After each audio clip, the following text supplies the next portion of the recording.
Ներքին համերաշխության փոխարեն այս ընտրություններից հետո ավելի խորացավ պառակտումը։ Ընտրություններին հաջորդած օրերին ժամանակիս մեծ մասն անցկացրել եմ Քրիստոսի արձանիշին հրապարակում։ Սա հնարավորություն էր ինչ-որ կերպ կտրվելու առկա իրականությունից եւ խնդիրներին ավելի լայն նայելու։ Ես չեմ ցանկացել խոսել իմ եւ իմ թիմի հանդեպ աննախադեպ հարձակումներից ու աներևակայելի անարդարությունից, որ տեղի ունենում մեր հանդեպ։ Այդ ամենը շատ լավ անում են իմ թիմակիցները եւ մեր փայլուն իրավաբանները։ Շնորհակալ եմ հանրությանը, քաղաքական եւ հանրային շրջանակներին անկեղծ աջակցության եւ ճշմարտությանը հետամուտ լինելու համար։ Փոխարենը ես ուզում եմ խոսել մի հարցի մասին, որ բոլորն իրար տալիս են։ Ինչու նույնիսկ ընտրություններից հետո իրավիճակը Հայաստանում չի հանդարտվում եւ երբ Հայաստանում կլինեն փոփոխություններ դեպի լավը։ Այս կարևորագույն հարցերին ես ուզում եմ հարցով պատասխանել։ Ինչու Հայաստանում հնարավոր չեղավ հասնել նրան, որ ընտրարշավները լինեն ծրագրային, առանց թշնամանքի, առանց սպառնալիքի ու ատելության։ Միթե 8 տարին հերիք չէր երկրում նման մթնոլորտ ձևավորելու համար։ Իսկ դրվել է արդյոք նման խնդիր։ Իմ խորին համոզմամբ Հայաստանում իրական լավ փոփոխություններ հնարավոր են այն ժամանակ, երբ մենք ի վերջո հասկանանք, որ բոլորս գտնվում ենք մեկ ընդհանուր նավի մեջ։ Պաշտոնը, մանդատը, անհատական նեղշահն անիմաստ են, եթե ընդհանուր նավը վթարվի։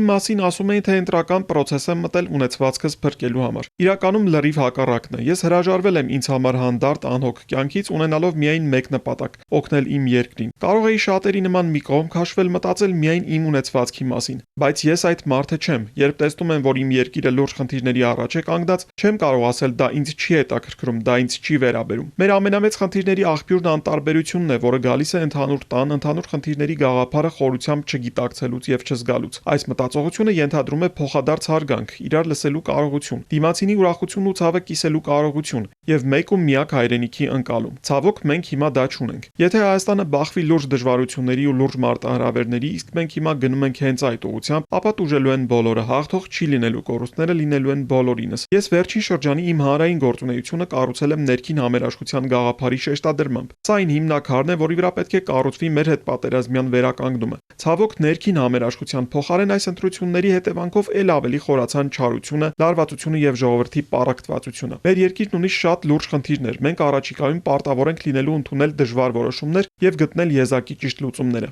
Բայց ես վստահ չեմ, որ մենք սա գիտակցում ենք։ Մեր ժողովուրդը բաժանված է ճամբարների։ Մեր ունակ կադրերը, մասնագետները, փորձ ու գիտելիք ունեցող գործիչները որոշումների վրա ազդելու որևէ հնարավորություն չունեն։ Պարզ ասած, նրանք անտեսված են, քանի որ յուրային չեն։ Սփյուռքին նայում ենք որպես օտարի, ներսի ընդդիմադիրներին որպես թշնամու։ Այս մթնոլորտով ուր ենք գնում։ Ինձ ուղղակի ապշեցնում են տնտեսության մասին մեր պատկերացումները։ Մենք հասել ենք նրան, որ նույնիսկ տնտեսությունն ենք բաժանում ռուսամետ, արևմտամետի։ Սա նորմալ չէ։ Գիտեք հիմա ինչ է կատարվում ռուսական շուկայում։ Հայկական ապրանքների տեղը շատ արագ զբաղեցնում են ադրբեջանական ապրանքները։ Ու մինչ մենք զբաղված ենք ինքնախաբեությամբ, իրական տնտեսությունը կարող է փլուզվել։ Մեր իրական գյուղացին կարող է հայտնվել չքավորության եզրին։ Մեր իրական գործարարը կարող է սնանկանալ։ Մեր իրական բյուջեն կարող է լուրջ խնդիրներ ունենալ։ Տնտեսության իրական ճյուղեր կարող են ուղղակի ոչնչանալ։ Ոնց կարելի է նման բան թույլ տալ։ Ես հարցնում եմ ու ինքս ցավոք գիտեմ պատասխանը։ Այս ամենը մենք կարողացանք թույլ տալ հենց այն պատճառով, որ չունենք միասնական երկրի, միասնական խնդիրների զգացողություն։ Իմ կառուցած արձանը եւ Նոյան տապանը բացի մեր երկրին տնտեսական օգուտներից ունեն նաեւ խորհրդանշական շատ ավելի կարեւոր իմաստ՝